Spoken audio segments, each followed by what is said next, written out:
রাসূল সাল্লাল্লাহু আলাইহি ওয়াসাল্লাম বলেছেন, আর সোহদা ও খামসা, 5 শ্রেণীর মানুষ শহীদ হয়, ওরা শহীদের মর্যাদা পায়। তার এক শ্রেণীর মানুষ হচ্ছে আত্মাউন, যারা কলেরায় মারা যায়, মহামারীতে মারা যায়। অত্র হাদিসের 1 নম্বরে এটাই এসেছে। মহামারী কলেরায় যারা মারা যায় তার মর্যাদা অনেক অনেক অনেক বেশি, তারা শহীদের স্থান পায় বলে রাসূল সাল্লাল্লাহু আলাইহি সাল্লাম বলেছেন।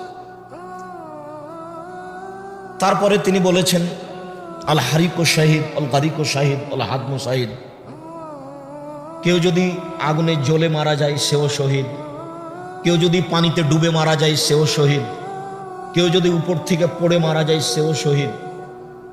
তিনি বলেছিলেন মাবতুন শাহিদ, কেউ যদি পেটের ব্যথায় পেটের অসুখে মারা যায় সেও শহীদ। আর শহীদ ফি সাবিলিল্লাহ, আরেকটা হলো আল্লাহর পথে শহীদ।